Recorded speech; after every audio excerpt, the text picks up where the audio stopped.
Got it.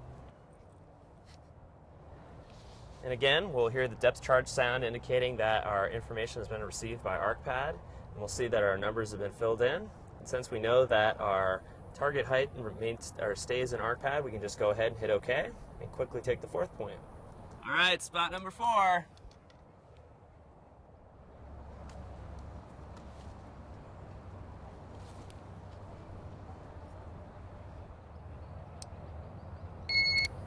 Got it.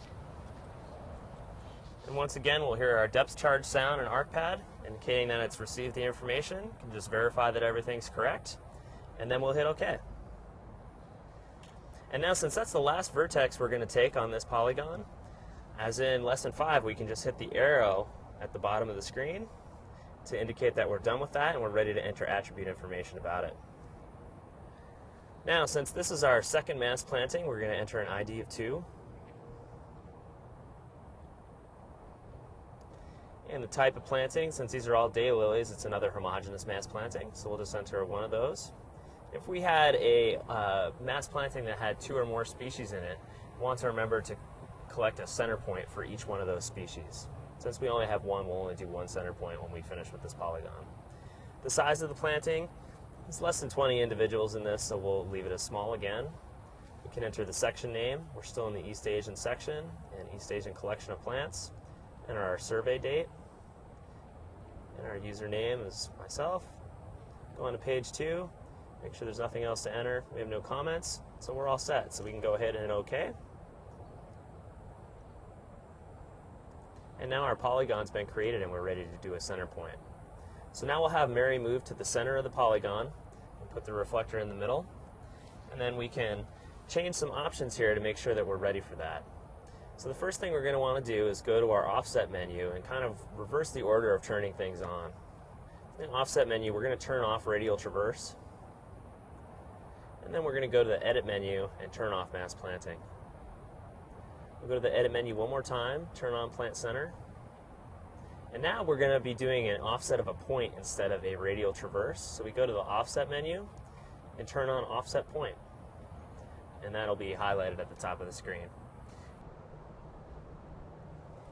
Okay, now we'll have Mary move on to the 4th and final point.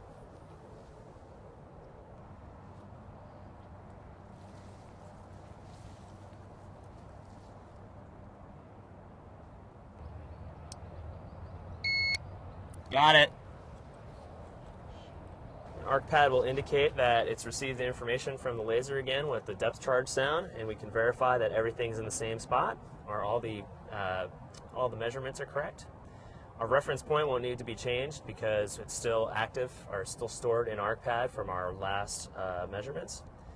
And again, we can just verify that our target height is still in there, and it is.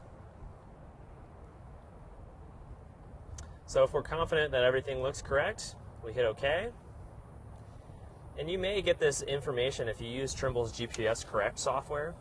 It prefers that you take a new GPS reading every time that you take a new or record a new feature. So you can choose to record a new point every time, or you can choose to ignore this message, but it does make it easier to correct your data back in the office, which we'll address in lesson 7 if you have taken a new reference point every time. So I'll hit OK to this. And now we're ready to enter information about this plant center. So this is our second plant center, so we'll enter an ID of 2. Type, again, it's a herbaceous. Accession number, if you know it, you can select it from this drop-down list. I don't know it for this plant, so I'll leave it as the default is unknown. Now again, as we mentioned in the previous lesson, I'm going to skip entering the genus and species and some of the other taxonomic information, and just skip to entering the scientific name in the effort of saving time. So go to page 2. From the scientific name drop-down, we can select the appropriate daylily. So we're going to say that this one is Hemerocallis Miss Tinkerbell. And for the plant size, again, because this is part of a mass planting, we're going to enter 0. Now, if this was an individual plant, we'd actually want to measure the radius of this plant from the center to the outside of the canopy. We'll leave the plant size units as inches. On page 3, we'll enter our section name and our collection name from the drop-down list. We'll leave our reference grid latitude and longitude blanks. We can enter those back in the office. Survey date, we just go ahead and hit the checkbox for that. Survey username, myself. Update information we'll leave blank. And then when we get to this page, we want to make sure that we link this plant center with our mass planting polygon, so we enter the ID of that as 2.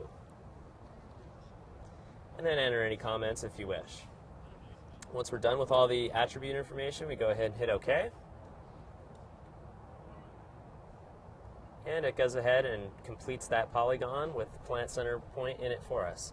If we want to verify our work, we can hit the globe icon, grab the zoom in tool, and zoom in to where our GPS location is on the map. And now, this time, since we've done things as an offset, you can see that the red circle indicates our current GPS position, and the polygon is delineated here as this kind of off-sided rectangle, and then our center point is right inside of it. And that pretty much does it for this. So if we want to close out of this and save our work, you just go ahead and select the ArcPad icon here and hit exit, and everything will take care of itself. Okay, so that concludes lesson 6. So today we learned how to collect GPS data using the laser rangefinder. And in lesson 7, we'll go back into the office and learn how to download our data off of our data collector and post-process it in preparation for creating maps. See you next time.